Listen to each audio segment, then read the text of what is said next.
entry. No. As per norms, you just go ahead. Okay. So tell them that they can join in this one, YouTube. Okay. Yeah, mail we have made many times. We did 2 times. We have given the credential mail, but still the participants, no, other than the registration, right? So they will not have receipt. So they may not know it.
Shall I start soon? Okay. Go ahead. You Okay. start recording. You start recording, Divya.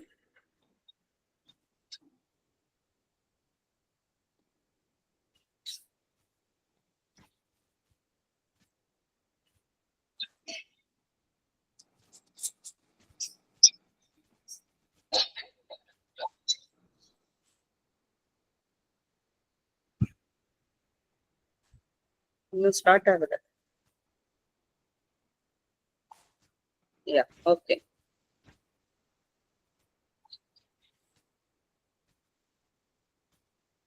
Greetings and good evening. On behalf of the organizing units, IEEE Madras, CSI Chennai, and ACM Chennai, it's my pleasure to welcome the speaker, chairpersons, and office bearers of the organizing units, delegates, and the esteemed members present in Google Meet and YouTube live streaming as well for today's presentation on FlutterFlow Visual Development Platform for designing stunning applications that scale as you grow. Now I request Mr. H.R. Mohan, Chair Events IEEE CS Mentors, to deliver the welcome address and introduce the speaker to the participant. Please, sir. Yeah. Greetings and good evening to one and all. Let me once again, on behalf of the organizing units, IEEE Computer Society, CSI, and ACM, let me welcome the today's speaker, Mr. Justin Benito. Members and colleagues from organizing units, participants join the Google Meet, and those who are watching the YouTube streaming. See, the low code, no code tools have been quite popular among end users for quite some time, since it empowers them as well as to reduce the dependency on the internal IT team. The benefits of using low code, no code include reduced development time, cost effectiveness, and accessibility for non developers. 2 years back, during COVID-19 lockdown period, we had organized a webinar on another popular low-code, no-code tool, Bubble. In today's webinar, we will be introducing the LCNC. This is the short form. Low-code, no-code is called LCNC Development Platform, FlutterFlow. In this webinar, Mr. Justin Benito will explore how low-code tools simplify the development process and empower individuals to turn ideas into reality faster than ever. Then he will brief on Flutter, a powerful open source framework for building cross-platform application with the ability to create apps for Android, iOS, and web from a single code base. Next, he will provide an overview of FlutterFlow, examining how it merges the best of Flutter's capabilities and simplicity of low-code tools with the efficiency of drag and drop interface. There will also be a discussion on where FlutterFlow fits in the current app development ecosystem, its key features, and reasons for its rapid popularity. The presentation will also include a walkthrough of FlutterFlow's tooling, demonstrating how one can easily build apps. To showcase its power, the speaker will build a small application live in just about 10 to 15 minutes, highlighting the simplicity and the speed of the platform.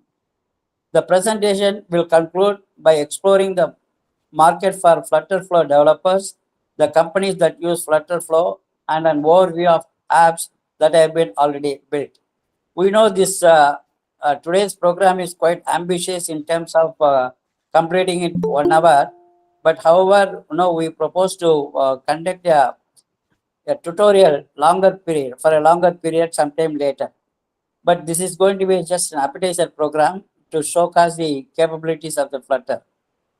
So coming to the speaker, Mr. Justin Benito is a third-year student of SSN College of Engineering. Sometime back, I had the opportunity of getting into connected with him when I was going through some of the various events happening in the area of app development, and I could see there is a community for FlutterFlow, and he was specializing in this and also helping the community in organizing quite a few programs. Immediately when I contacted him, he was happy to give his consent to present a program for us. So he is specializing in Flutter as well as in React development. He leads both Flutter Chennai and FlutterFlow Developers Group, organizing several events and workshops to support local developers. Additionally, Mr. Justin is an active member of FOSS United Chennai, contributing to the open source community. He has worked with various companies and clients, building products that leverage his expertise in Flutter and React. Of course, we have shared his details, website, and other information. So those who want to get in touch with him, you can always go to his website and then GitHub. He has got a very good profile on GitHub. And with these opening remarks and introduction, may I request Mr. Justin to enlighten our participants on FlutterFlow. Over to Justin. Thank you, sir. Thank you, ma'am, for the warm welcome. Greetings, people. I'm not going to be very formal. This presentation is not my style. So let me quickly get to the presentation so that we don't waste any time, since we are very limited in terms of time. So when it comes to FlutterFlow, but before we go into FlutterFlow, we just have to understand, what is low code, no code, and stuff. Why do you actually go into low code, no code tools? So usually the flow or people prefer to go to online tools because you get this idea to change this entire world, and then you want to build it. If you don't build it, you would lose out on sleep. And so the thought of building out that product or that idea just pesters you, and it doesn't allow you to sleep. But unfortunately, you have your day job, you have your school or college, or you have your other commitments which makes it hard for you to commit yourself to build this product which will change the world. But then that's where these low code, no code tools, because you need not study, you need not listen, you not put in the effort of let's say 1 or 2 months to learn coding and then building out products and then testing it out effectively and those kind of things. You just need to go to these tools, online tools. You can quickly drag and drop few elements. You can test it out with few bunch of users, and then you can get into the market really soon. But then there is a very big difference in terms of what is low code tool and what is a no code tool. So first of all, let's get into what is a low code tool. A low code tool, to put it simply, is people who, for people who like to stare at the screen, stare at code for a longer period of time. But to put it in a better way, it is a platform in which it lets you to build out products quickly, as well as it gives you the flexibility of coding, so that even if you want to add multiple features in the future with the use of code, you would be able to. You can extend it. it gives you much more flexibility as well as extensibility. That's what low-code tool does. And what does a no-code tool does? It's basically aimed towards designers or product developers instead of people who could actually learn to code or people who know to code. It is a platform in which you need not do anything, you need not code anything, you need not even write lines of English. You just drag and drop a lot of elements, you just click buttons, and then here you go, you have an application. So that's a no-code tool is properly aimed towards non-developers, whereas a low-code tool is aimed towards people who can learn to code or people who are interested in learning to code, and so on. So at the end of the day, what is FlutterFlow? Is it a low-code tool or is it a no-code tool? FlutterFlow is a bit of both. It carries both the characteristics of low-code tool as well as no-code tool, but it slightly inclines towards low-code tool. But at the end of the day, FlutterFlow is not a low-code tool or a no-code tool. It is a visual development platform. So that's what even the company asks us to know about. It's not a low-code tool. It's not a no-code tool. It's a visual development platform where you can drag and drop elements and build out your entire application, and also use code, inject code, and then build out really great applications. So we'll quickly jump into FlutterFlow.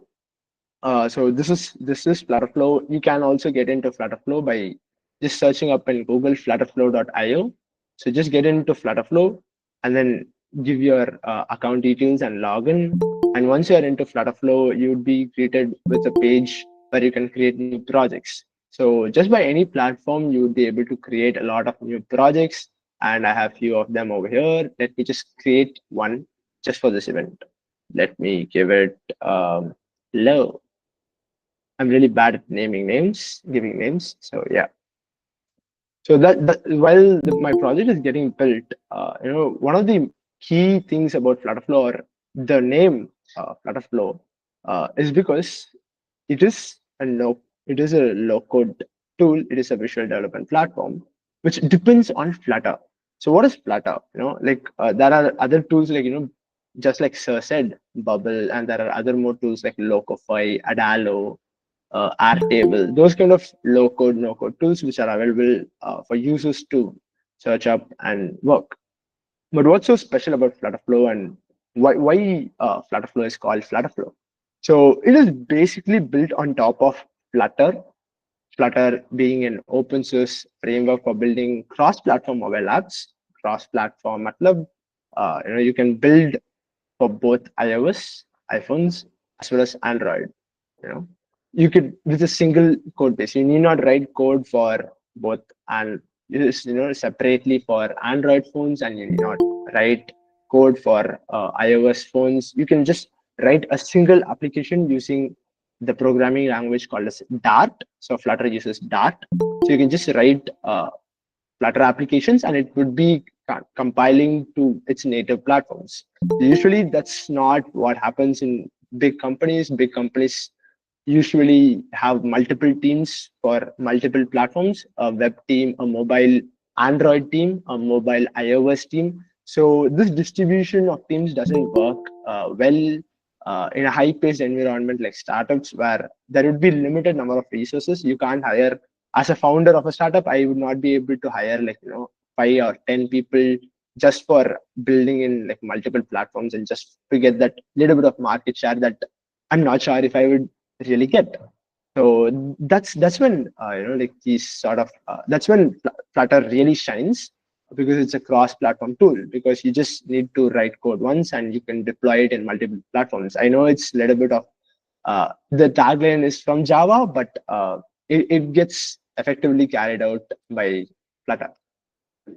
So that's what the beauty of FlutterFlow as well. So over here you design applications, you drag and drop elements over here. These are all widgets which are already available in Flutter. These are all inspired by Flutter's already existing elements. And these sort of elements would be able to be, at the end of the day, you would be building out or design a cool application, mobile application, which you would be deploying on both iOS as well as Android. So you need not worry that, oh, I'm going to use FlutterFlow. Will I be only able to deploy it on Android, or I'm going to use FlutterFlow, so will I be only able to deploy it on mobile screens and not web? You need not have those sort of you know thoughts, because we're just following certain guidelines, following Flutter's fundamentals. You'll be able to deploy in both mobiles, desktops, web, you name it, we have it over here. So that's kind of what FlutterFlow's beauty is, and that's also one of the most biggest reason why FlutterFlow gained a lot of popularity, because you could quickly design and deploy it into multiple platforms. That being said, I just want to emphasize on this one little part, and we can like quickly jump into FlutterFlow, its entire platform, because there's a lot to uncover in this FlutterFlow platform as a whole. So Flutter heavily relies on something called as widgets. So what are widgets? Widgets are basically functions. Think of it as elements. So elements in a screen. So over here, let's just take this entire screen for an example. So this button over here would be a widget.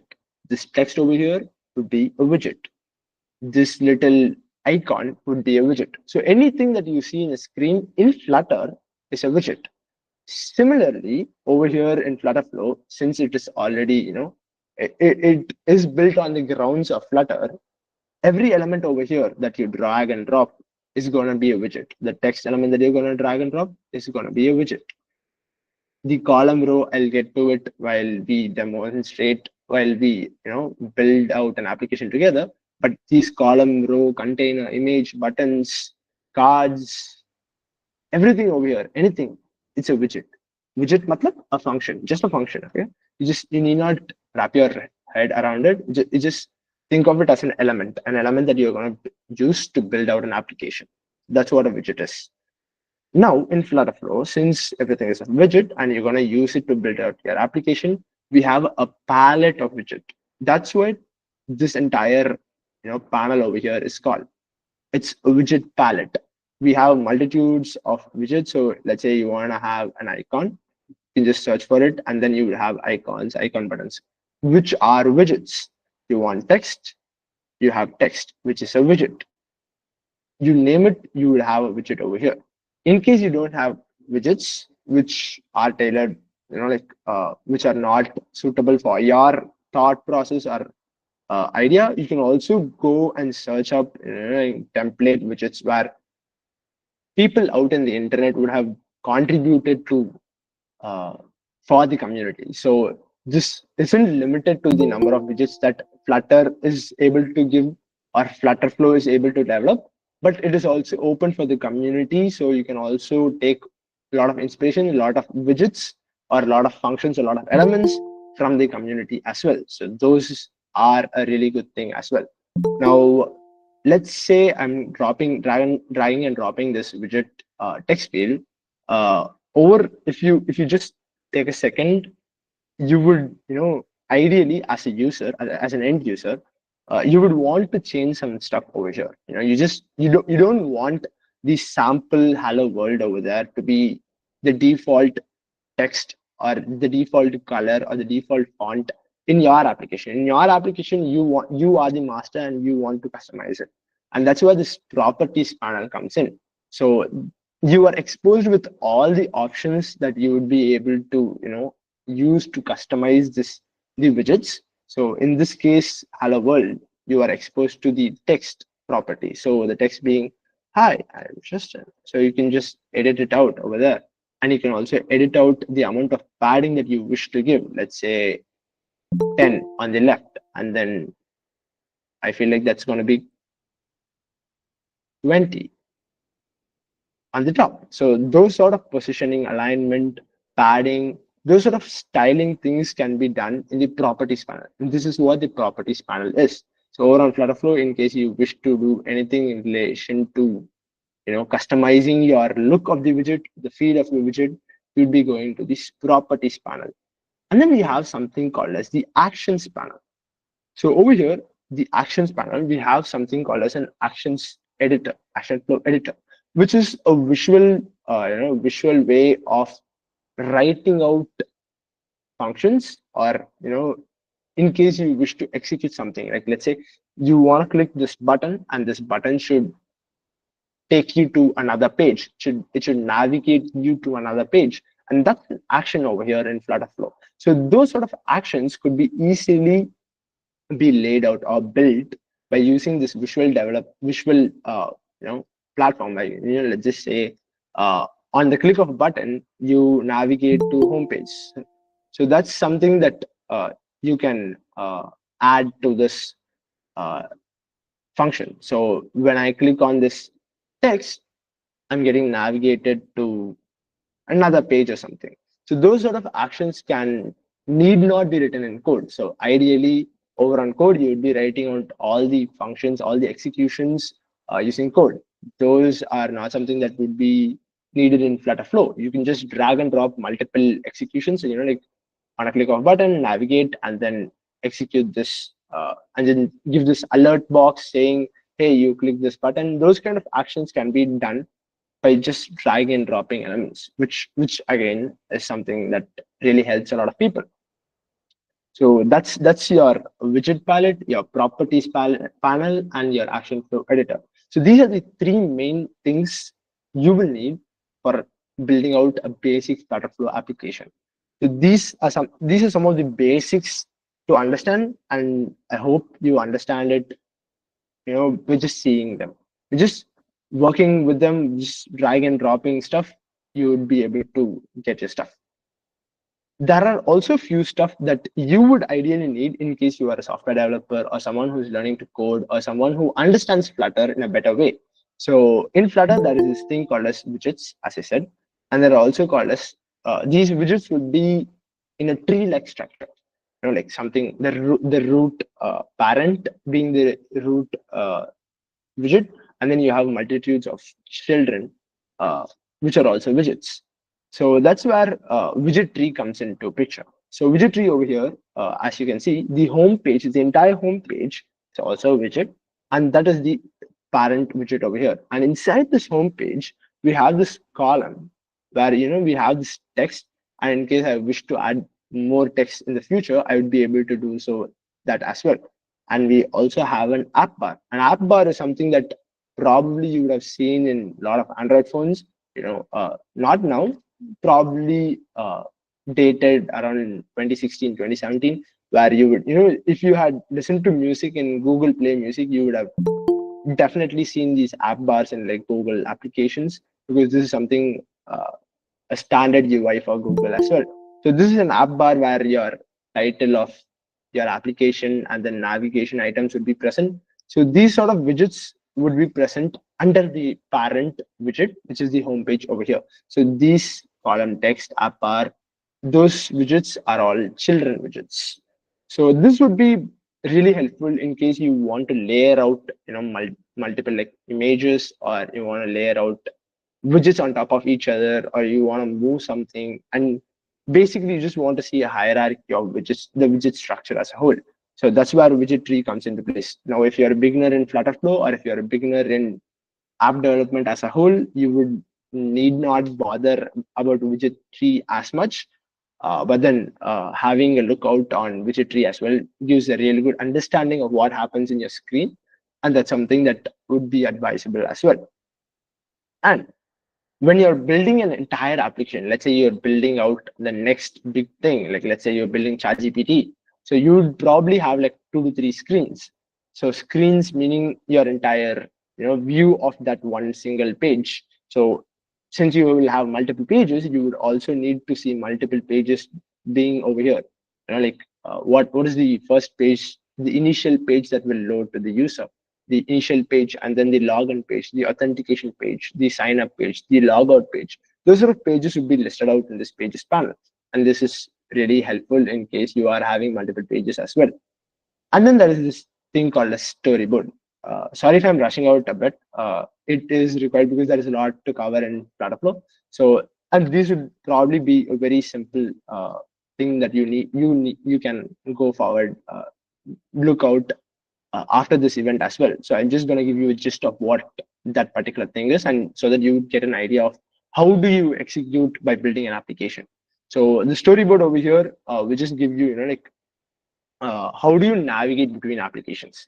It just is that a click of button and then you navigate to another page, or is it like the bottom tabs where home and then authentication, and then you would have probably seen a lot of applications having this bottom tabs, right?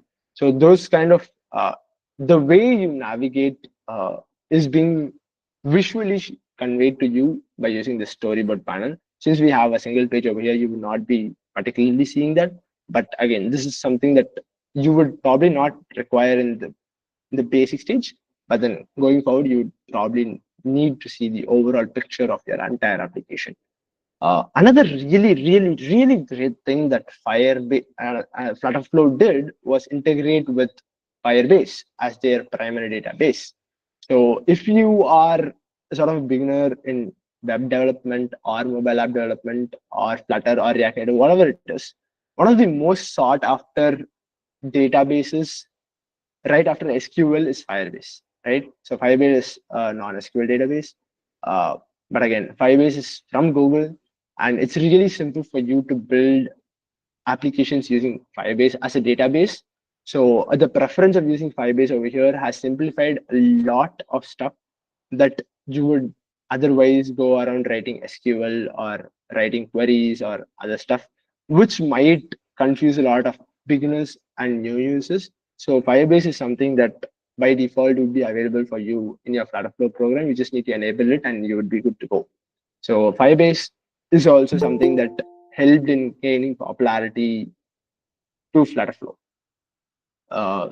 As I said in the beginning, FlutterFlow is not both a low-code tool as well as a no-code tool.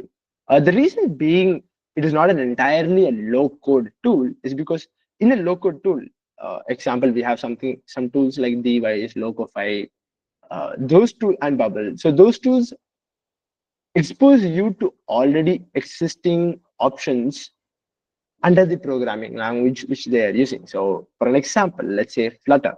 So FlutterFlow will be only in case if FlutterFlow is a low-code tool, FlutterFlow will only be able to expose you to options or parameters or arguments or those kind of functions which are already existing in Flutter. So since if FlutterFlow is just an extension of Flutter, you would only be getting you would be limited by the options that Flutter has already set for you. And that is a low-code tool. So if you're building a web application, you would be limited by the amount of flexibility that you can do with HTML tags or JavaScript functions or CSS styling, those kind of stuff.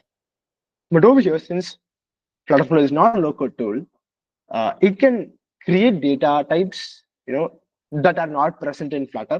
So for an example, enums is a very popular data type in FlutterFlow. But if you take enums in Flutter, it's not something that exists in Flutter. Flutter does not have a data type called as enums, whereas FlutterFlow does. Because it extends from Flutter, it gives you much more feasibility, extensibility, and also just much more better functionality when it comes to building out applications. Whatever problem that you are facing in terms of building out a mobile application, FlutterFlow would have solved it by extending from Flutter. So it's not limited by Flutter. So that's something that distinguishes FlutterFlow apart from other low-code, no-code tools.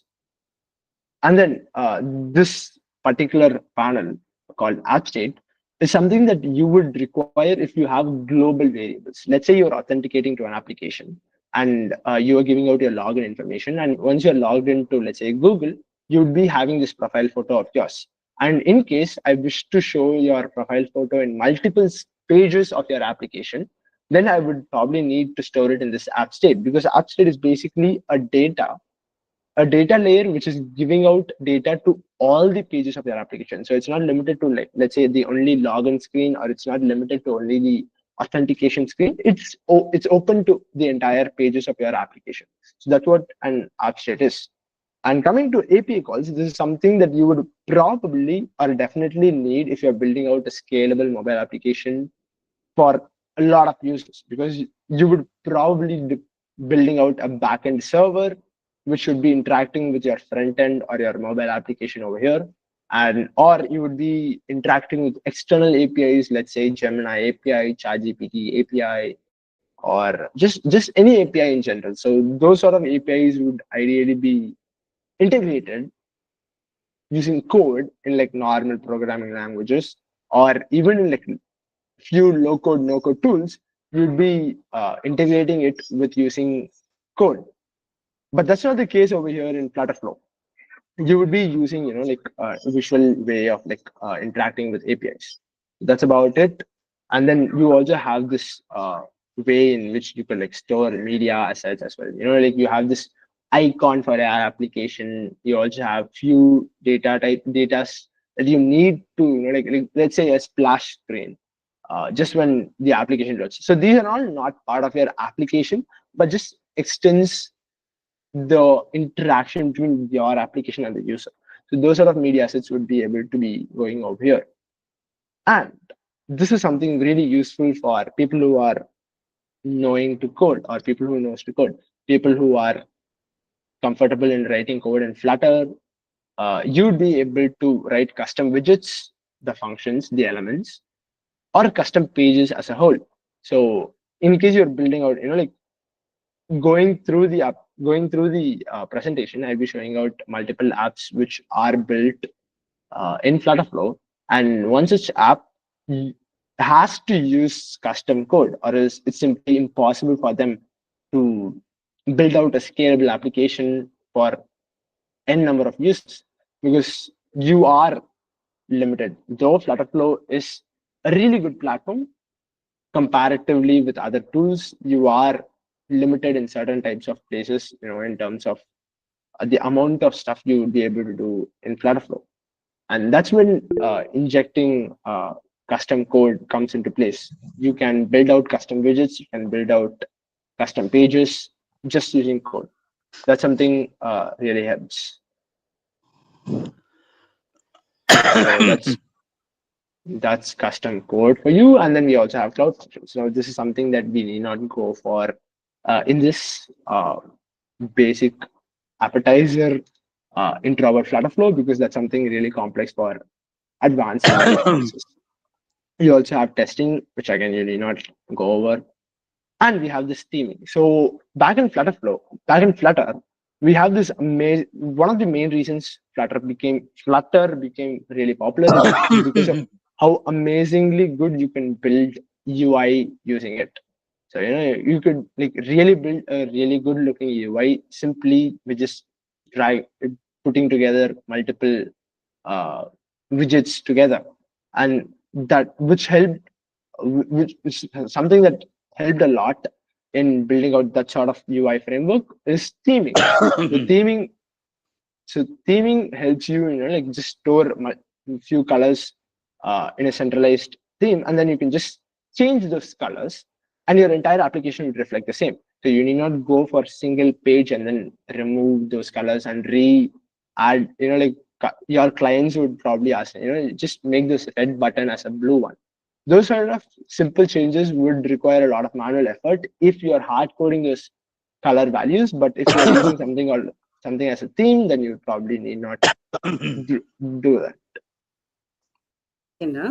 Bhaskar sir, can you mute your mic?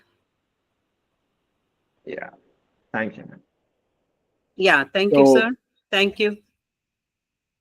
Yeah, so coming to another set of things that you would do in FlutterFlow is the app settings.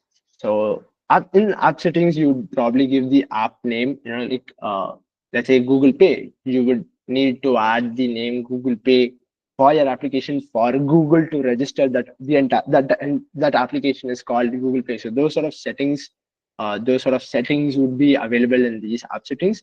And another part that you would be seeing in these sort of settings is the integrations. So another great thing, there are a lot of great things that made FlutterFlow really popular, and in that way, one another great thing that FlutterFlow did really well is giving you integrations. So over here, you can integrate with Stripe or Razor Pay in the Indian context. So those are used for in-app purchases and subscriptions and those kind of stuff, for getting finance related stuff. And then you also have the ability to integrate with Supabase, SQLite, GitHub, Google Analytics. So these are something that ordinarily in low code, no code tools, you would need to write custom functions in code to actually enable these kind of complex features. Now, Google Analytics or Google Maps are complex set of features that you would not be able to integrate with just dragging and dropping interfaces.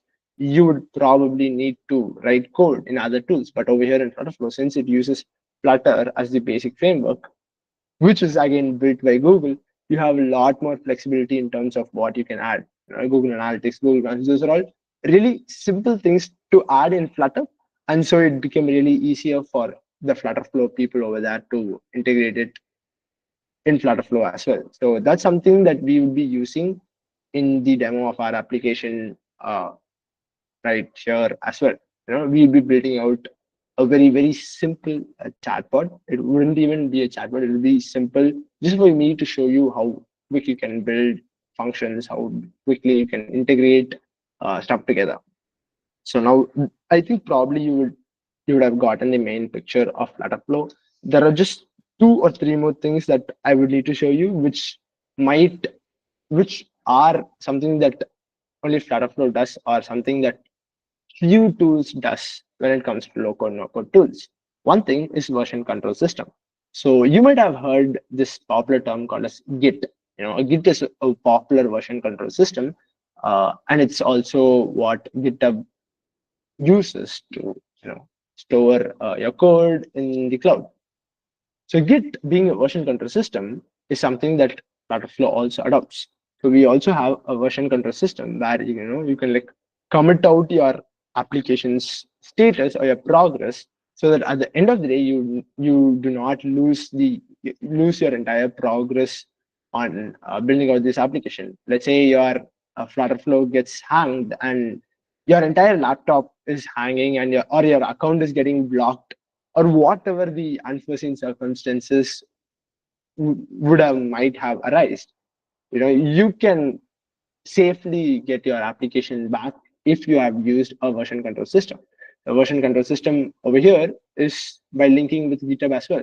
So you can just commit. So I'm just going to commit, and I can create a commit over here, and then I can push out all the changes that I did in the past few minutes, and I can also integrate it with the GitHub repo. So whatever changes over here I do, I would be integrating them to GitHub repo or the GitHub, which I could share it with my clients or my friends or my colleagues or whatever, or whoever you want.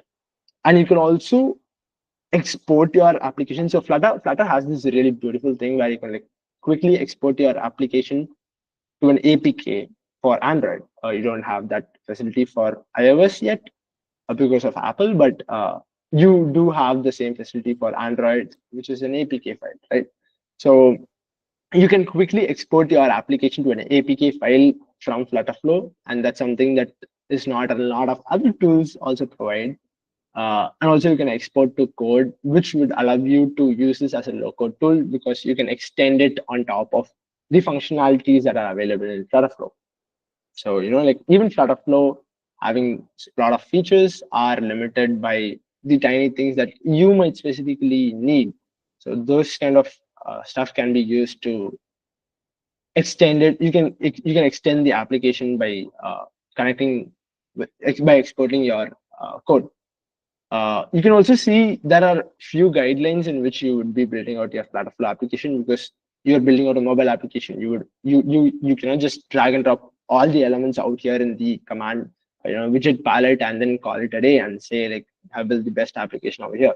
So there are few suggestions of few simple human interaction things that you would probably need, and that's something that FlutterFlow also suggests you to. So the entire FlutterFlow platform is powered by AI, so it would be seeing your entire page and be like, hey, that button over there doesn't feel right, so why don't you just remove it and alternatively add it over here. So those kind of suggestions are also being provided by FlutterFlow, and that's something really good. Another really good thing, one more thing is that FlutterFlow uses AI to even build out new pages. Let's say I'm just gonna go over here and give it an idea of like create me a login page with enabling notifications. and unsubscribing to mails. Really a random prompt to give to an AI. Let's just see how good it is uh, to generate a page, entire page with widgets that are neatly built for FlutterFlow. So let me just quickly preview the page, and here it is. It looks a bit, you know,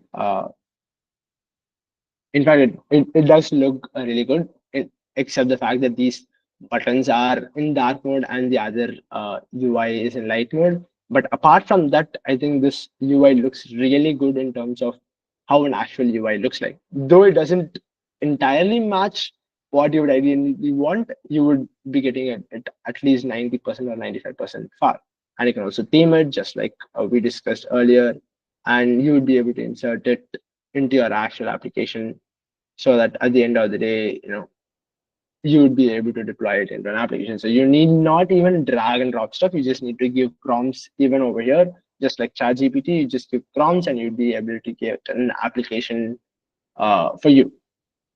So that's about it in terms of the UI or the options that you can do with FlutterFlow. So that's about it in terms of what we have over here. So let me just quickly build out a very, very, very simple application. So what I'm going to build is just going to be a question answer bot using Gemini.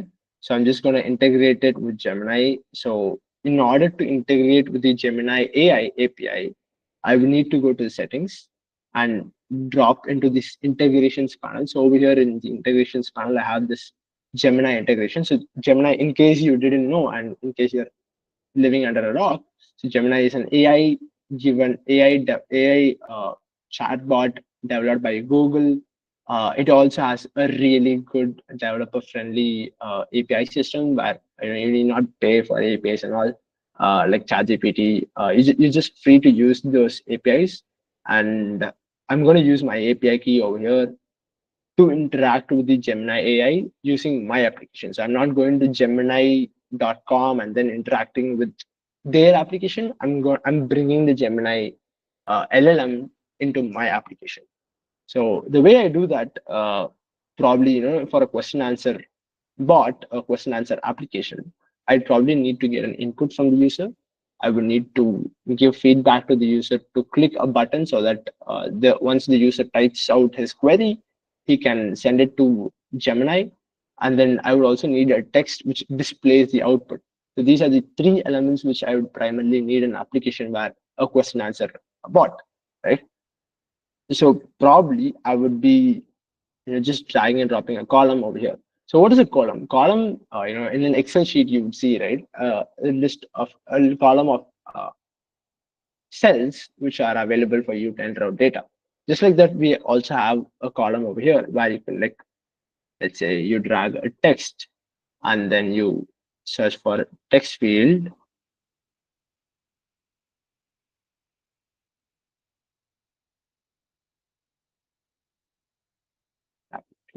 Yes.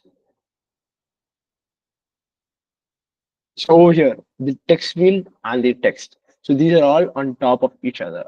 In case if you're not using a column or a row, it would just be positioned randomly in your screen. You do not ideally want that in an application, in a mobile application where you want everything to be streamlined, everything to look beautiful, and everything to maintain a sort of guidelines for your application to go through the Google Play Store or the App Store, the Apple App Store. You'd probably need to follow a few guidelines, and that's something that you can do over here by using the column widgets. So you can, like, stack them on top of each other vertically, and row is something that you can stack horizontally. So that's something very simple to understand, I hope. And so while we discussed about the question answer bot, we need an input field, we need a text that outputs the data from the Gemini API, and we need a button which would indicate the user to send the query to the AI. So that's what I'm going to add over here. So I'm not focusing on the UI right now because of lack of time, but again, you can create a really good looking UI using FlutterFlow and Flutter. So that's not the question out here in the game. So I'm just going to do some little bit minor adjustments in terms of the styling. So I'm just going to align it into the center so that it doesn't take, like much path. And I'm going to give a uniform padding around the entire column. So I'm going to give it, let's say, 20. So the entire surrounding of this column widget is going to get a uniform padding. And I think that's about it. Or else I would probably be needing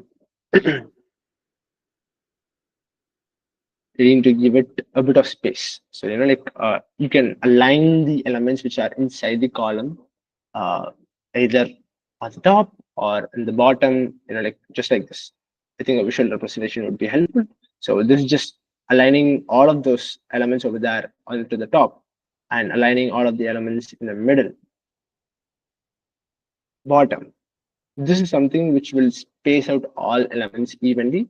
So it will distribute the entire space given to it evenly, and that's something which looks good. So we just go with this. So we are now giving out even space for all the elements.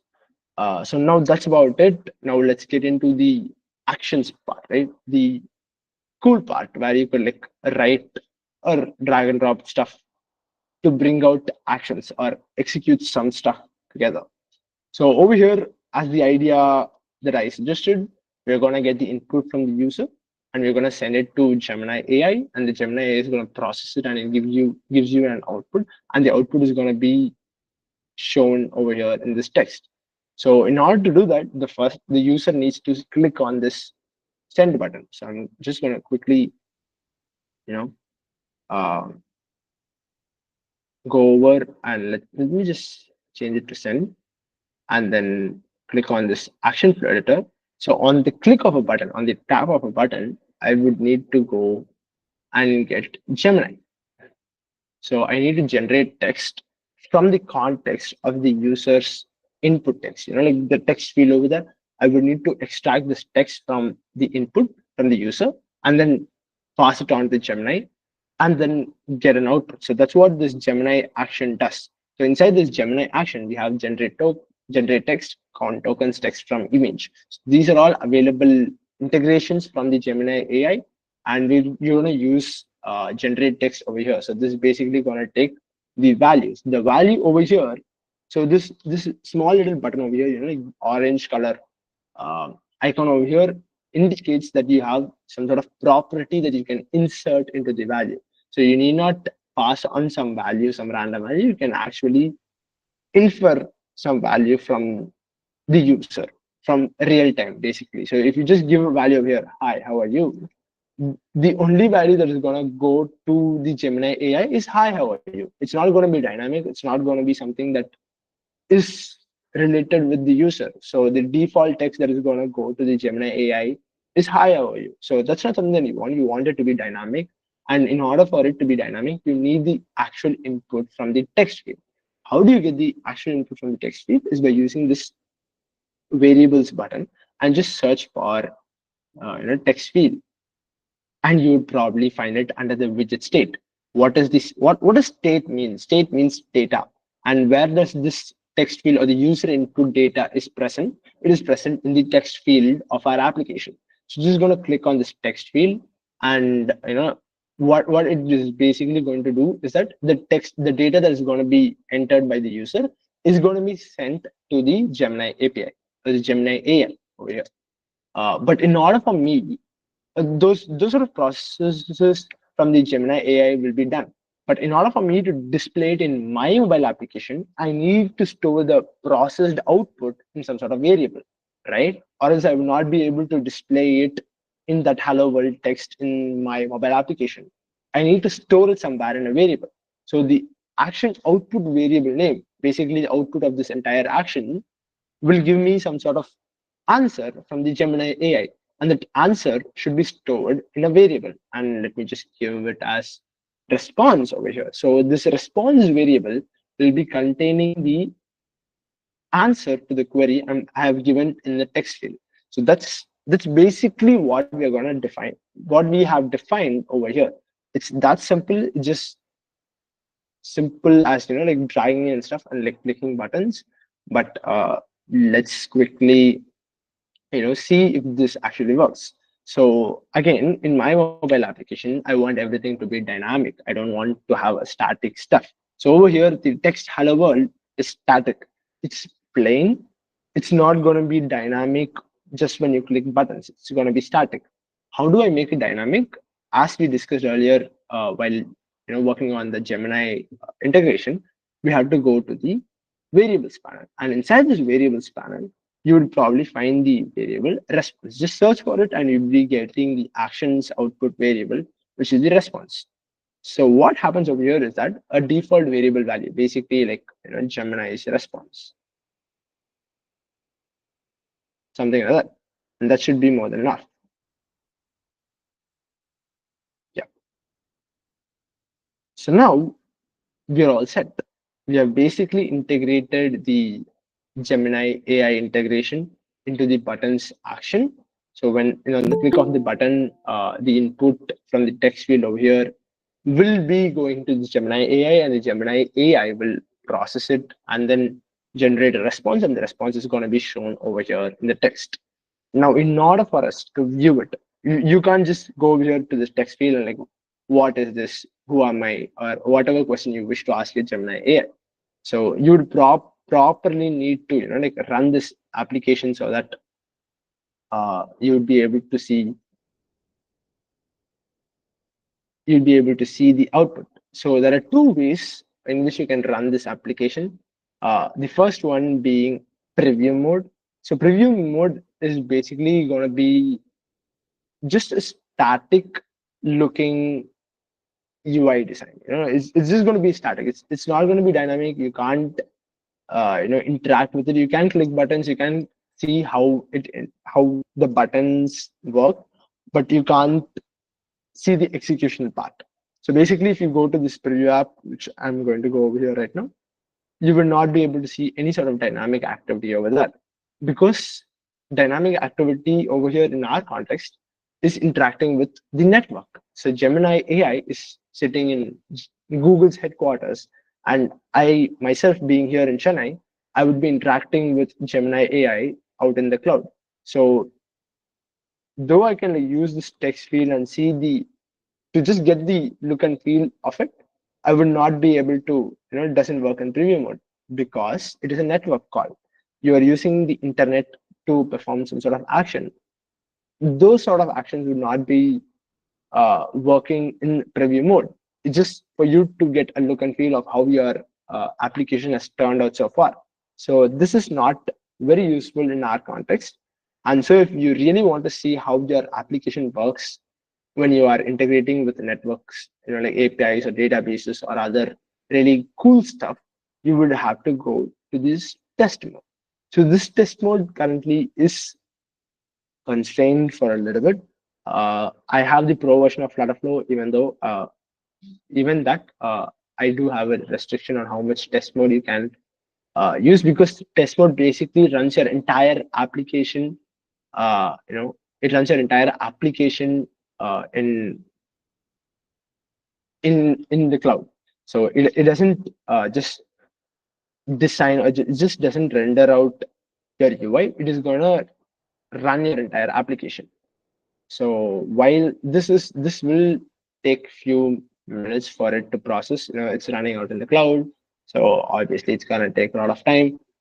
So with that, in once the application comes and it hopefully works, we should be done with the FlutterFlow session, and we'll get on to the next, uh, you know, discussing on other stuff like what are the job opportunities that are present for a FlutterFlow developer or a low-code, no-code developer in general. How scalable it is to use a low-code, no-code tool in a big tech company, or is it basically useful for me to like learn all these stuff and those kind of questions. So we'll get into that a bit later, right after this application works. Yes, so it's just taking a bit of time for it to load, because as I said, this entire application is live. So whatever you designed so far has been converted to code, has been converted to Flutter as an underlying platform, and this platform is being lively, run in a server. So this just takes time. Hopefully over here it works. Okay, it works. I was petrified for a second. I do not want to embarrass myself in front of a huge crowd, but hopefully, since it worked, so this is what the entire application is, right? So it's just gonna give you some. It's just gonna like. Let me just ask, who is the president of India? I'm not sure if it would say right. It is saying right. Okay, cool. Uh, so that's about it. So it's using Gemini AI's power. Gemini AI as a separate platform has been integrated in your platform, so you can do really cool stuff with it. But this is just touching touching the tip of the iceberg. So there are other cool, really cool stuff that you can do with FlutterFlow.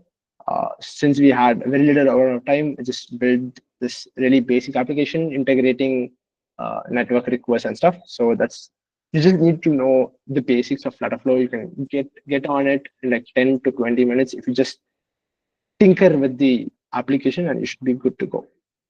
Now coming to the juicy stuff, where is it a good thing for me to learn low code no code tools? Uh, I just show you the amount of jobs that are available out here in Google. I don't know there are like 100 more jobs. Like there are a lot of platforms which require people to learn low code no code tools, or there are a lot of startups which rely on low code no code tools. There are a lot of startups which are in like the Series A stage or Series B stage, where they have like 5 or 6 million funding, which are built using those applications are built using FlutterFlow. So FlutterFlow has been a platform for a lot of startups, not just FlutterFlow, any other low code tools. Just like Sir said, Bubble has revolutionized a lot of other non-tech founders for them to build out applications, scale them, just test out their idea, and then get into market, and now they are multi-million dollar companies because they built something. They built a proof of concept for them to show investors or friends or actual users. So those sort of uh, demand is still prevalent out here in this job market. So there are a lot of people who are looking out for low code no code tools as a job opportunity. But coming to a personal standpoint, I learned this low code tool called as Loco5 back when I was in 12th grade, and I was hired by the same company in 12th grade itself. I was doing a job with them. I was doing a part-time job with them right from my first year. So it was not an internship; it was a job. I was doing it is a Singaporean-based company, and I was just working with them for like 6 months, and then I was working with FlutterFlow, and then just like 3 to 4 months back, we had a discussion with FlutterFlow to create a community called as FlutterFlow Developers Group over here in Chennai. So that's something that has happened as well. So these sort of opportunities in low code no code tools will arise anywhere for you to quickly grab it. So that's something that is something really personal for me. I started my first job in tech industry is a low code no code tool job. So that was really fun. So that's something you need not worry upon that will I get a job like by learning Flutterflow or by learning Locofy or by learning Bubble. Uh, you will, but at the end of the day, you should not be restricting yourself to just the loco no-code tool. You have to go beyond that as well. So you need to learn to code, you need to learn to build out applications, extend applications from low-code no-code tools. But a good understanding of low-code no-code tools really helps, and it's really a good demand in companies or startups which want people like them. So that's local no tools in terms of job market. Now, to the question of is it scalable? So I saw this amazing post on LinkedIn where Axis Bank they presented their findings from building out their application using FlutterFlow. So Axis Bank, the biggest bank here in India, one of the biggest bank here in India, built their application using FlutterFlow, and it's scaled to like 50 million downloads, 13 million plus monthly users, just like what you see over here. So this is from Axis Bank themselves. It's not like FlutterFlow is saying out to you. It's Axis Bank themselves saying out to the world that they have built this application using FlutterFlow, and it works like a charm. I have also personally spoken to people in ICICI Bank and other industries as well, yeah, other top industries as well, where they are at least testing out FlutterFlow as a possible option for them to quickly build out applications. So ICCL Lombard, I think, is one region where they are also using FlutterFlow and Flutter.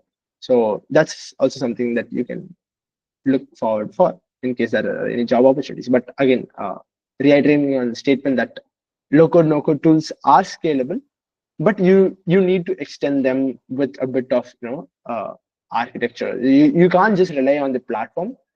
The platform can help you to get to like 80 to 90%. You have to put in the 10% of your effort to like bring it out to the world and like go good, go better, go forward. So that's FlutterFlow. Is it scalable or not? Answer. And to the last burning question, at least for me, is okay. You have spoken so much about FlutterFlow. Is it actually free? Like there are a lot of tools out in the internet which are really pricey.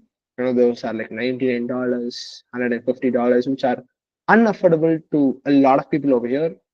Even to learn, just to learn, it's like asking a fresher 5 years of experience. So that's not something that is feasible by a lot of people, at least here in India. So, but FlutterFlow over here offers an education pricing of 0 rupees for people who are enrolled in a college degree or people who are teaching out to college students. So back over here in FFDG Chennai, we have both students, we have industry professionals, we also have professors from colleges in our community, our core community, for like helping out, building out the community as a whole.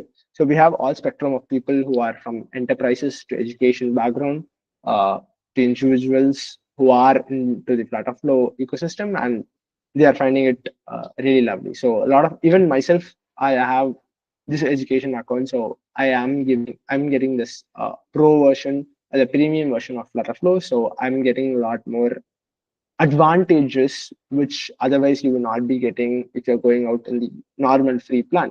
So if you're a student, or if you're a professor, or if you're someone who is involved with an educational institution, this is something that you would probably need to look out for in case you're looking forward in like learning FlutterFlow and developing applications around them. With that, I'll probably stop with that. I just wanted to say thanks a lot. We also have something called as FlutterFlow Developers Group Chennai, just like Sir and Ma'am said. So it's a community of FlutterFlow enthusiasts here in Chennai. So we also have Nama Flutter Chennai. So Nama Flutter Chennai is Flutter Chennai community. We have 4,000 community members of Chennai out there. It's a really vibrant community, and FlutterFlow Developers Group FFDG Chennai is also a part of that. We host monthly or bi-monthly events, really cool, fun events. We recently hosted an event in Mako IT Lab, which was a huge success. We had a FlutterFlow workshop going out for more than 2.5 hours. So it was a day filled with like fun and learning. So that's something that we usually do and we are doing. And another event is scheduled on March 15th of this month. So it's just 10 days from now. I'll probably be sharing out the links for registering with that, along with the presentations and other materials, in case you need them. So you can also look forward in like attending that event. So it's happening in St. Joseph's College of Engineering right here in OMR. So you can also look out for that in case you're interested in, or in case you're interested in learning more about it, apart from attending this event. So this has been, just like Sir and Ma'am said, just an appetizer of an event. It's just to give you an intro about the world of FlutterFlow and how you can use it to build applications and do really cool stuff with that. But in case you're interested in it, do shoot a mail to me or the team at FFDG Chennai, or you can also reach out to us by coming out to any of our events, and we'd be happily helping you out in any sort of stuff. So that's about it from me. So I'm signing off, Justin, from here. Bye bye. Over to you, man. Ma'am, I think you are on mute. Yeah, thank you, Mr. Justin, for your wonderful session today. So now I'll go into the question answer session. So I'm happy to present some of the questions raised by the participants online and offline as well. First, I will take up the questions online now. Who are the competitors for FlutterFlow LC, that is low code, no code segment? Yes, Who are ma'am. the competitors? Yes, ma'am. So FlutterFlow is not the only island in this group, in this world, right? So there are a lot of other low-code, no-code tools as well.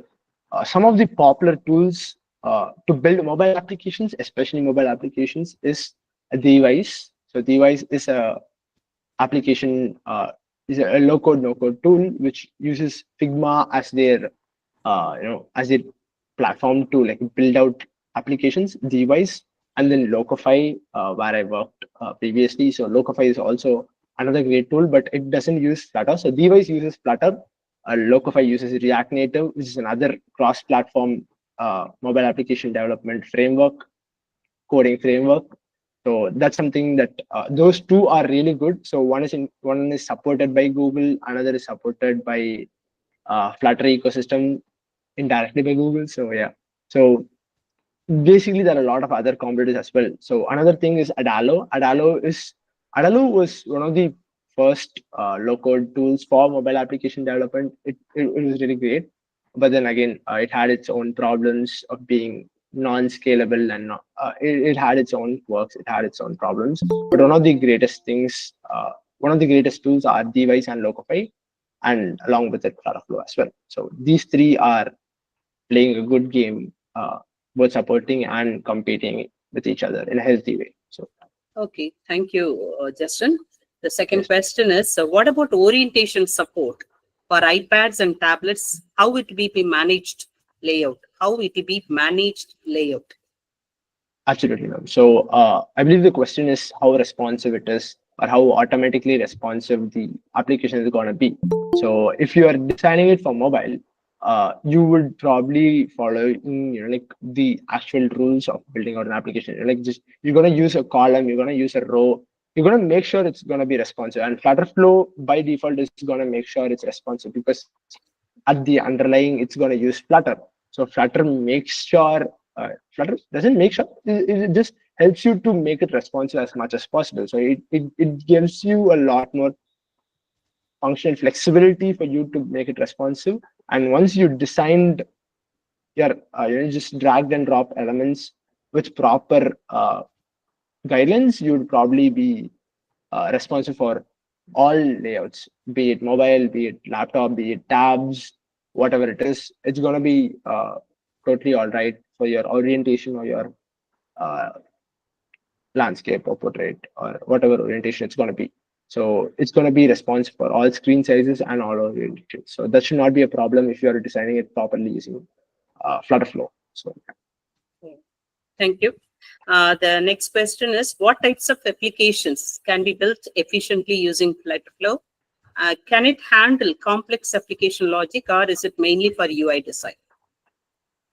So Flutter by in of itself is what Google or any other person in Flutter team says is that it's a UI framework. So it's not built, it's not primarily focused on building really complex business logic, because you have other cool server side tools for that. You can like write a backend server in Node.js, or even in Dart you can write a backend server for that. Because But it Flutter being, provides a visual tool, right? So that's it. yes, ma'am. Yes, ma'am. Yes, ma'am. So by default, it aims or it promotes itself to be a UI first framework. So you would, in order for you to build out a scalable application, like let's say Axis Bank over here, they would have built a server separately from Flutter or FlutterFlow. they would not have integrated those server elements into FlutterFlow. You need not write the business logics into Flutter or FlutterFlow by itself. You just need to build out the application UI or framework, UI interface, and you can easily connect it with your backend server by using those integrations as well. So that should be more than enough for you to work it to be scalable and yeah. Okay. Can FlutterFlow integrate with the database Superface? Superbase, ma'am. Because yeah, Superface. Superbase. Superbase, Okay. yes, Yeah. yes, absolutely, ma'am. So Because you already FlutterFlow touched upon Firebase, right? yes, ma'am. Yeah. Yes, So ma'am. they are asked Superface. Yes, ma'am. So just like Firebase. So FlutterFlow initially started with integrating with Firebase, and then they have also recently integrated with Superbase as well. So if you go to the app settings, which I showed you earlier, where you can like, change the name of the application, and you can also add the Gemini AI integration, you can see another integration called a Superbase over there, where you can integrate with Superbase, and you can like you need not go to Superbase as a separate platform. You can just integrate it in the FlutterFlow platform as itself. You need not go out separately to integrate with it. So it does integrate with Superbase. Okay. Yes, ma'am. So the next question is, can 2 or more people work at the same time and commit in JIT? I think it's Yes. Yes, Git, ma'am. a very Git, known answer. absolutely. Yeah. Yeah, absolutely. Okay. So FlutterFlow by default gives you the ability to collaborate with your teammates or colleagues or your friends. It has the ability for you to collaborate simultaneously in real time.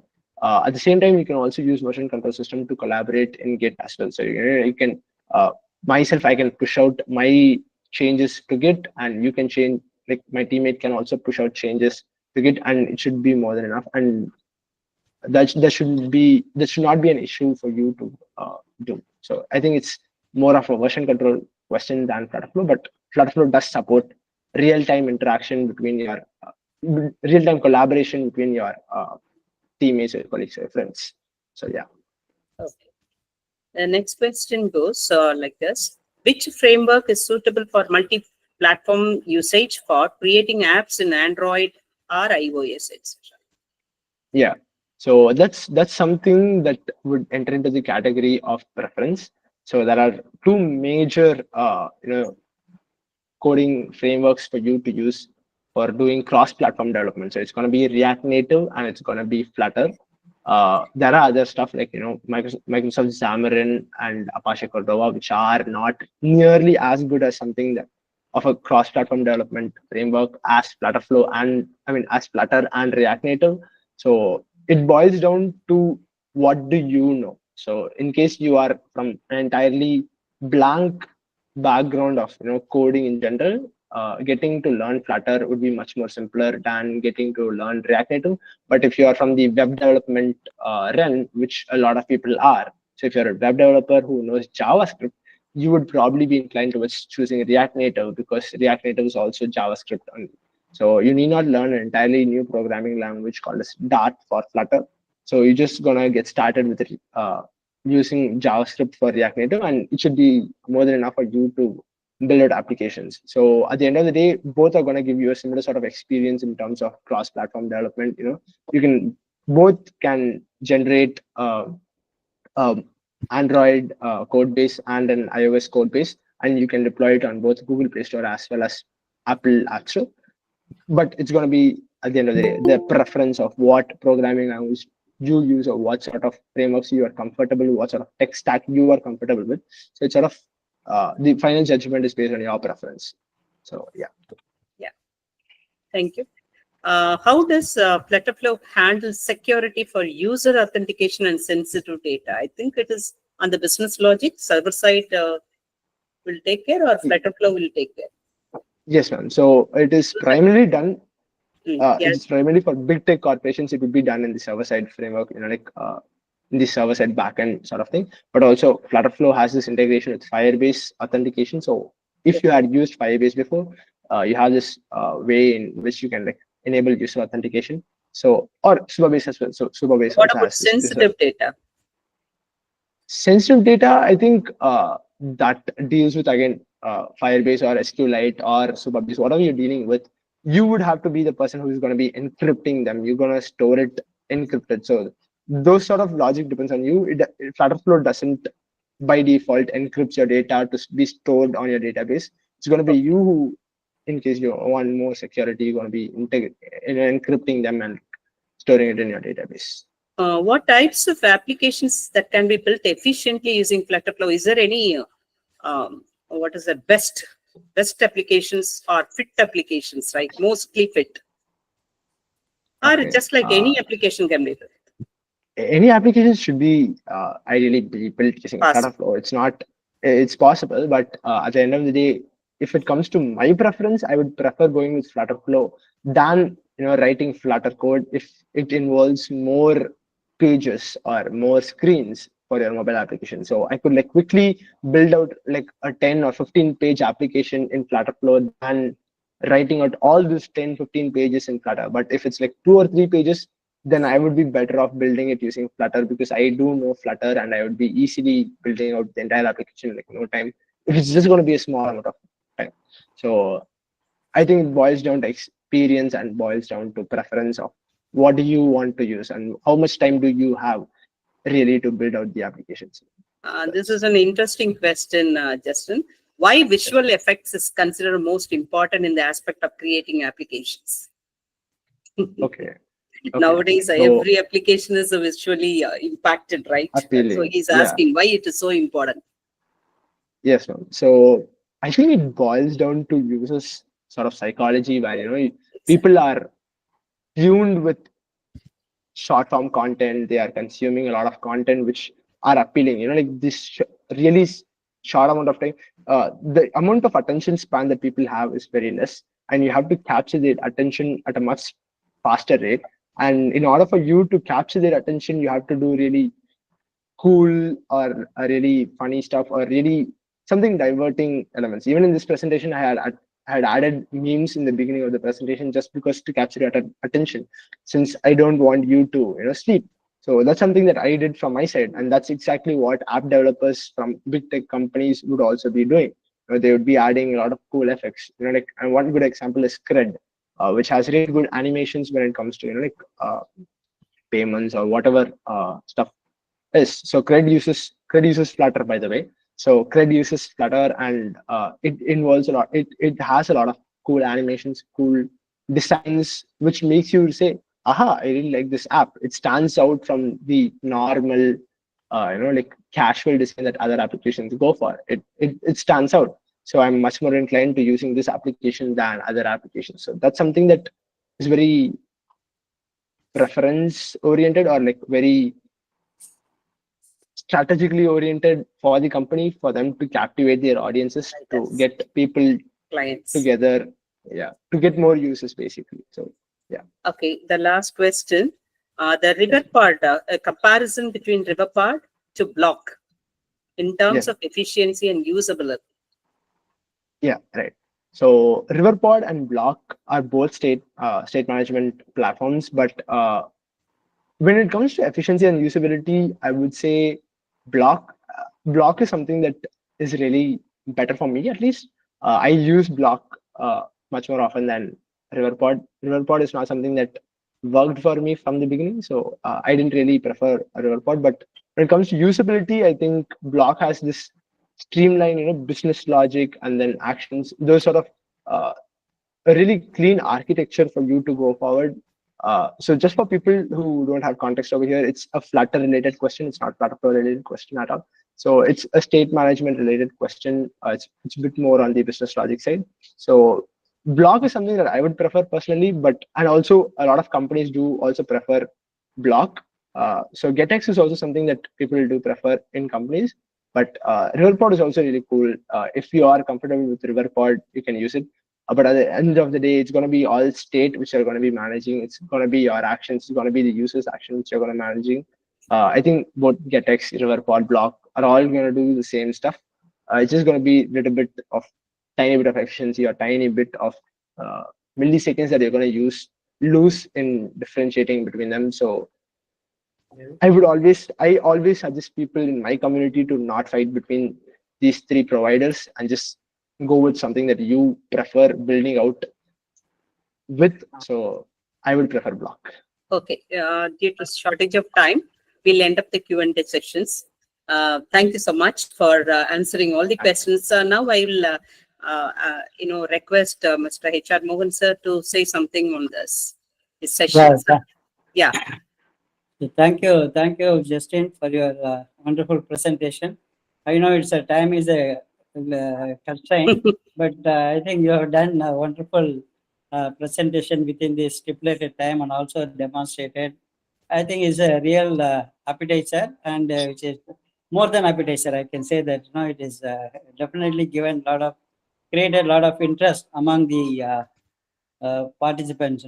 I think the way things are going, we are tempted to have one sort of a Workshop or minimum tutorial. half a day or a minimum half a day workshop. I know it will be in-person workshop. This is not a online one, so that the people can move. And of course, you are mentioning about the your user group meets and things like that. So they need to become member in the user group to get the invite, right? So usually that is. In fact, I'm a member, so like that. So we get the thing. And is there any registration fee or something for the people to attend? Not at all. So, in order to join our community, you probably need to join our Telegram group and also join one of our meetups, and that's about it. You just need to subscribe to one of our meetups. It's gonna be in our Luma calendar. It's also in our LinkedIn. It's also in our Instagram. It's also in our Telegram group.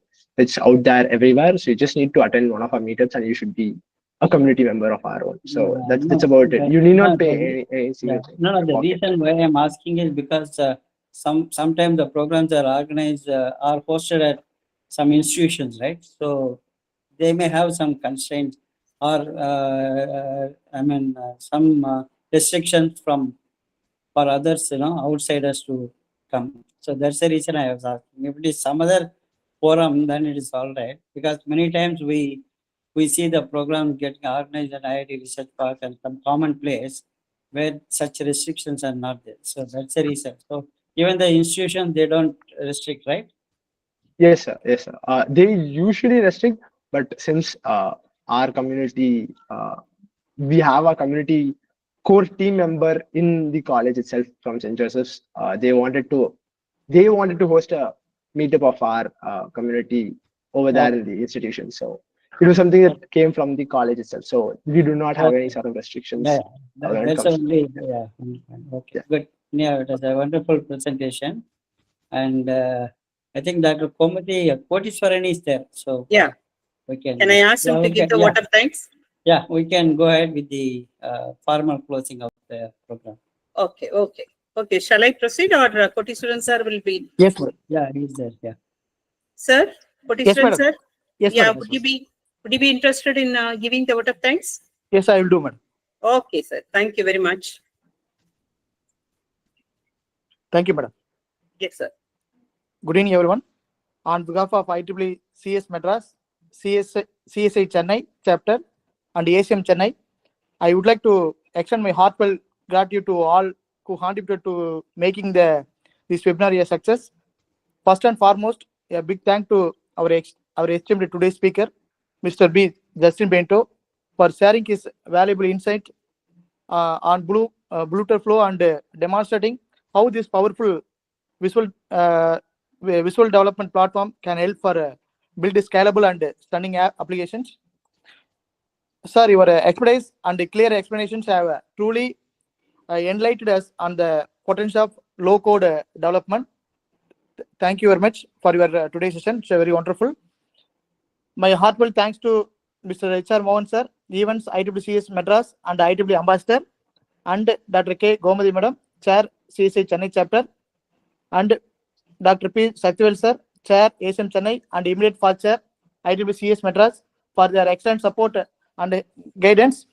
Your efforts in planning, promoting, and coordinating have been instrumental in making this webinar possible. Thank you for sir and madam. It's a great effort for us. And a special thanks to all the organizers and volunteers who worked behind the screens to ensure this event can smoothly. Thank you, sir. I would like to extend thanks to our participants. thank you for joining us today and for your engaging questions and enthusiasm. We appreciate your time and interest, and we hope this session has been insightful and beneficial to you. Finally, we encourage everyone to continue exploring FlutterFlow and to stay connected with our communities for more such knowledge sharing sessions in the future. Once again, thank you all and have a great evening. Thank you. Thank you so much, sir. Thank you. Thank you. Thank you, sir. So, Thank you, thank you, Justin. Thank you. Justin. Thank you, Yeah. sir. Thank you, ma'am. Thank you. Thank you, Justin, sir. Thank you, madam. Thank you, sir. Justin has done Justin.